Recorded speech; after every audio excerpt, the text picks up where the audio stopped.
नमस्कार, टीवी 9 में आपका स्वागत है और मैं हूं कार्तिकेय शर्मा।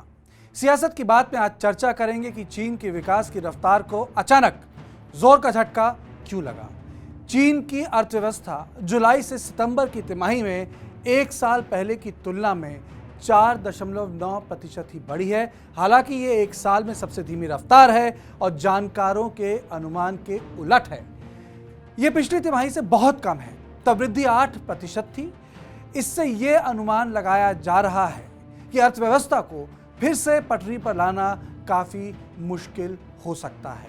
इसके लिए बिजली की कटौती, कोविड-19 के संक्रमण मामलों में फिर से वृद्धि और चीन के उद्योगों पर कड़ी नीतियां लागू करने को जिम्मेदार ठहराया जा रहा है।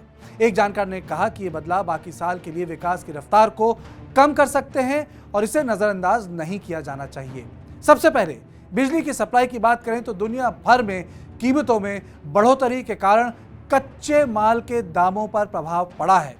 ये उस समय हो रहा है जब बीजिंग ने क्षेत्रीय सरकारों पर कार्बन प्रोडक्शन कम करने को लेकर दबाव बनाया है, क्योंकि चीन का लक्ष्य 2060 तक खुद को कार्बन न्यूट्रल बनाना है। चीन ने कई प्रांतों में बिजली की राशनिंग शुरू की है, जिसके कारण घरों और फैक्ट्रियों से बिजली गुल हो चुकी है।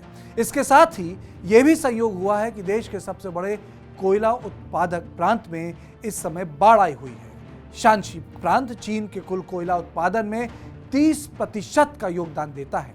तेज बारिश के कारण कोयले के दाम ऊंचाई पर पहुंच चुके हैं और सरकार को उत्पादन क्षमता में कटौती करनी पड़ी है। बिजली की कटौती के कारण देश के कई उद्योगों को खासा मुश्किलों का सामना करना पड़ रहा है। इनमें वो उद्योग हैं जो काफ़ी बिजली का इस्तेमाल करते हैं। इनमें सीमेंट, स्टील और एल्यूमिनियम उत्पाद के उद्योग शामिल हैं। चीन के फैक्ट्री गेट के दामों में 25 सालों में सबसे तेजी से बढ़ोतरी दर्ज की गई है।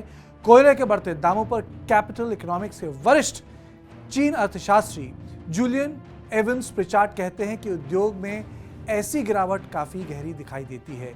ये स्थिति ऐसे समय पर पैदा हुई है जब चीन का प्रॉपर्टी सेक्टर अपने कर्जों को और न बढ़ने देने के लिए दबाव बना रहा है। ताज़ा उदाहरण चाइना एवरग्रांडे ग्रुप का है, जिसने 300 अरब डॉलर से अधिक का कर्ज ले रखा है। वो दिवालिया होने की कगार पर है। एक दूसरे रियल एस्टेट कंपनी फैंटेसिया ने खुद को दिवालिया घोषित कर दिया है और वहीं सिनिक होल्डिंग्स को चेतावनी दी गई है कि वो भी उसी रास्ते पर चल रहा है। जानकार कहते हैं प्रॉपर्टी सेक्टर में धीमी गति ठेका निर्माण, बिल्डिंग मटेरियल और घरों की साज सज्जा जैसे कामों की रफ्तार को प्रभावित करेगी।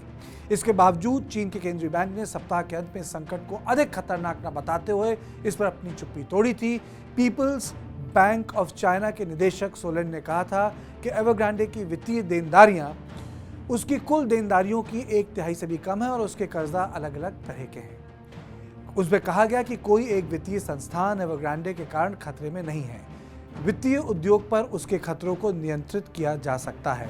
सिंगापुर के यूनाइटेड ओवरसीज बैंक के अर्थशास्त्री वही चैन कहते हैं कि ऊर्जा का संकट और संपत्ति क्षेत्र में मार का असर यह होगा कि बैंक इस साल के लिए चीन की विकास गति का अनुमान कम लगा सकता है। वास्तव में वो ये कहते हैं कि जितना उन्होंने सोचा था, नंबर उससे भी काफ़ी कम है। उन्हें लगता है कि चौथी तिमाही में ये विकास की रफ्तार और धीमी होगी, क्योंकि ऊर्जा की कमी के कारण इसका असर देखा जाएगा चीन की अर्थव्यवस्था में। इसका मतलब यह है कि आने वाले वक्त में चीन की विकास दर और कम हो सकती है। तो सियासत की बात में बस इतना ही। देश और दुनिया की बाकी खबरों के लिए देखते रहें टीवी 9 डिजिटल।